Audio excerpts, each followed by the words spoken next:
জয় ভোলেনাথ, জয় মহাকাল। বন্ধুগণ, শত্রু দমন মানে শত্রুরা পিছনে লেগে আছে, কি করে তাদের হাত থেকে রক্ষা পাওয়া যাবে, আমি সেই শত্রু দমন কবচের সম্পর্কে বলছি। এখানে দেখা যাচ্ছে এখানে 108টা সুজ আছে, বসি আছে, 108টা বসি আছে। এখানে যাবে 21টি সুজির মাথা। এখানে কাটা দেখা যাচ্ছে, বাতাবি লেবু কাটা, খেজুর কাটা, মোমফল কাটা, বেল কাটা, কুল কাটাও লাগবে অবশ্যই, আরও বিভিন্ন ধরনের কাটা লাগবে। এখানে ধাতু যেমন সোনা, এখানে রূপো আছে, তামা আছে, সীসা আছে, দস্তা আছে এবং লোহা, আরও মানে 9টা ধাতু লাগবে। আর তার সঙ্গে অবশ্যই আগামী দিন যখন কবচ হবে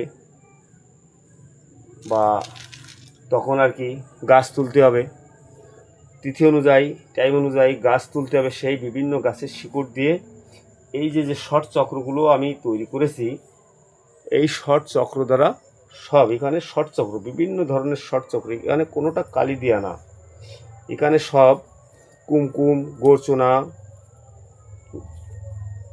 অষ্টগন্ধা, লাল চন্দন, বিভিন্ন গাছের, এখানে আবার আল্লাহর কালামও আছে, জাফরান কালি দিয়ে এখানে আছে, শঙ্খ আছে, এখানে চামুন্ডা, চণ্ডীমা আছে, ত্রিপুরা আছে, সব রকমের। এখানে আবার এগুলো হচ্ছে এটা হবে বশীকরণের জন্য, এটা হবে বশ মানানোর জন্য, আর এইগুলো হবে শত্রু দমনের জন্য। অবশ্যই আমার হোয়াটসঅ্যাপে আমার ফোন নাম্বার দেওয়া আছে, আমি এর পরে ভিডিও দেখাবো। একবার এত ভিডিও দেখানো যায় না, পরে দেখাবো যখন কবচ করব, কি কি দিয়ে কবচ করতে হয়, কী কীভাবে কবচ করতে হয়, সব কিছুই আমি দেখাবো।